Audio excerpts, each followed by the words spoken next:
Hey guys, I'm in here. Today we are gonna watch a game. We're gonna watch this England! video. For the entirety of this video, I'm going to be calling this sport football and this sport soccer, okay? Well, blimey, mate, we got a cheeky bugger here. We do. Well, pip pop cheerio, hope a stiffy wanks your knockers. God save the queen. What did I just say? So, the theme of this video, sports. Either you love them or you hate them. See, in this country, in this, whatever this is, they call football soccer. And they call soccer something else. Or you have some other third opinion. Growing up, my family was never big on sports. We never watched any games on the telly. Sorry, I still got some British in me. And me and my dad never went out and played catch. He also never taught me how to shave. He was gone a lot. He always talked about Heather. Okay, but I did play soccer for a couple years when I was like 7. I was on the green team. Sports at that age aren't even like sports. It's just parents wanting you to go outside more. Being a goalie on a soccer team when you're that age is super stressful. The whole team is counting on you. Even stopping a ball that's gently rolled towards you is difficult. One time, the other team we were playing was so sucky that all the players spent the whole game on their half of the field. And I was the goalie for my team, and I remember just sitting down and picking at the grass. Soccer was the only sport that I've been on a team for. Well, I mean, I'm not counting the track team that I was on for only 2 days. There was this kid I mentioned a long time ago in my Boy Scout video named Micah. Now, he was a soccer fanatic. I wonder what he's doing. Okay, England, we have this holiday called Thanksgiving. We celebrate it because it's when we left your lame country. Don't ask what we did next. So on Thanksgiving, for some reason, it's a tradition to play football before you go and eat food. So while the ladies stay inside and cook the meal, the men go outside and throw the pigskin around. I'm just kidding, you guys. I'm not a sexist. But I mean, that is what happens. So one time during Thanksgiving, I was a little kid, like 11 or 12, and I was playing football with my dad and his other 40-year-old friends. So me being the littlest, I wasn't particularly the best player, but while we were playing, I freaking caught the ball. I caught it! And then I just started booking it across the field. I've probably never ran so quickly in my entire life. And I actually made it. I scored a home run. Woo! And that, to me, was such a pivotal point in my life. I felt so accomplished. Me, a little kid, scored a goal against a bunch of adults. I would think back to it if I was ever feeling sad. Like, oh, I failed this math test, but one time I scored a basket against a bunch of adults when I was 12. But I remember I was a senior in high school, and I was just driving, and then the thought came to me, they probably let me score that touchdown. They were going easy on me.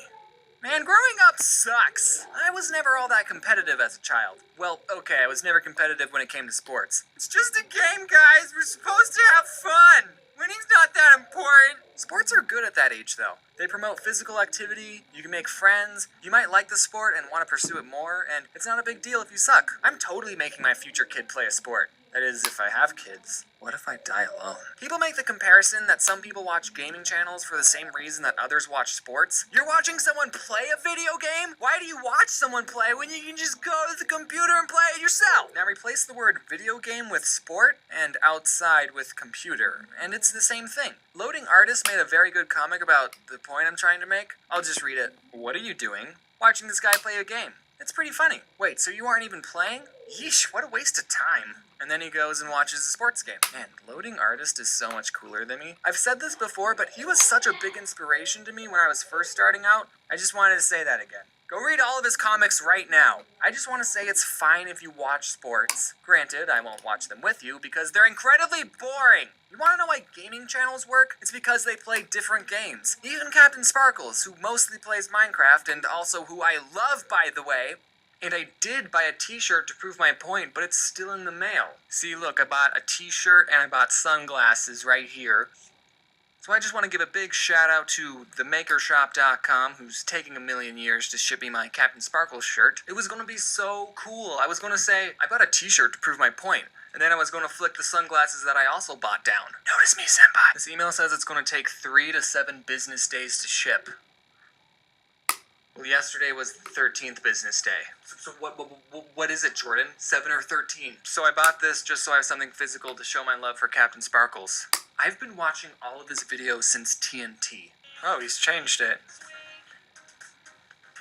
But the point is, he changes around the format and the rules of his Let's Plays with all the different maps he plays. It's different for every video, even his role-playing ones, which I'm still waiting for part 5 to come out. Like, imagine if there was a gaming channel that only played the first Super Mario game. It might be fun to watch at first, especially if you're good at playing the game, and it might be fun to watch how other people play it and see what they do. But for 50 years? Don't you think that would get a little boring after a while? I mean, only so much can happen, and that's what I think sports is like sometimes. It's the same game, same rules, over and over and over. Like, spice some things up once in a while. What if for basketball there were like mystery boxes like in Mario Kart, and you could grab them and that would give you an advantage? How about if a team is losing, they get some wacky, hilarious handicap depending on how far behind they are, so it's not hopeless for them? But James, sports is supposed to measure your talent.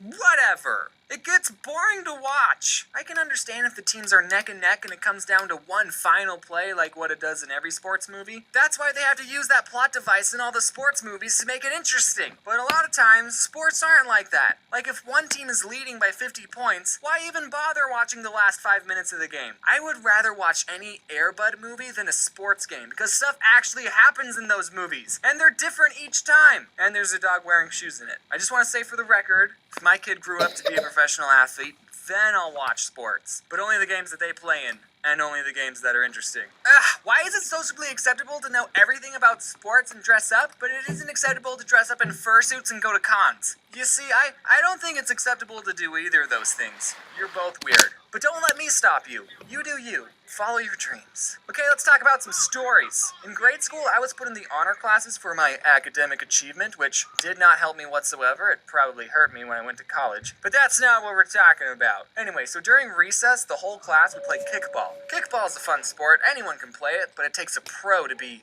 good at it. What? There was this girl in my class who was the best kickball player, and then later, when she grew up, she became the valedictorian of my high school and went to Harvard. I'm proud of her. Also, my ginger friend Nick Jiggly, who I've mentioned before, he also got to speak during graduation. Actually, okay, so Nick had this thing where his hands would shake. I don't think it was Parkinson's. I actually emailed him about it, and he said, I asked a doctor, and he said it's just a mild tremor.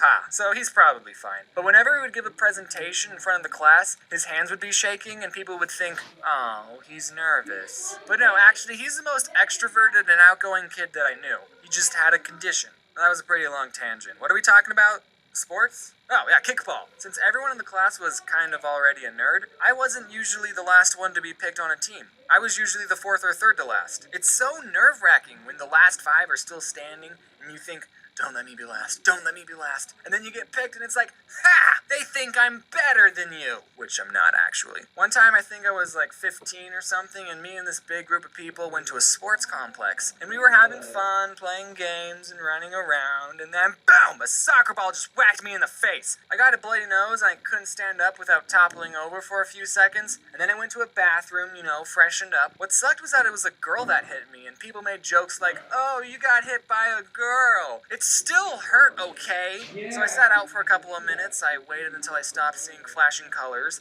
Then, like the man that I am, I went back and played some more. And not 5 minutes go by when it happened again. Different person this time. But after the second time, I was completely out. I mean, I wasn't unconscious, but I couldn't get up. I remember my brother had to carry me out on his shoulder. So I didn't play any more soccer after that. I didn't play for a long time, actually. I don't think I even played soccer after that whole experience. I really like this video. Thanks for watching. That was the video. I didn't even talk about how sports athletes are overpaid, but that's not really my here nor there to say that. Some people think that I'm probably overpaid. I would have had to do research to talk about the overpaid athletes. Teachers, they don't get paid. They get paid nothing. But I mean, it's kind of like supply and demand.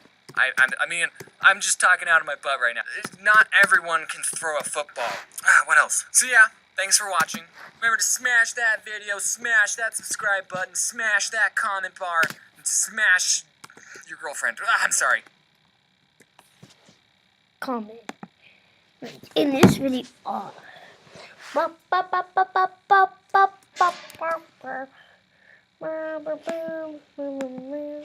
Let's end this video.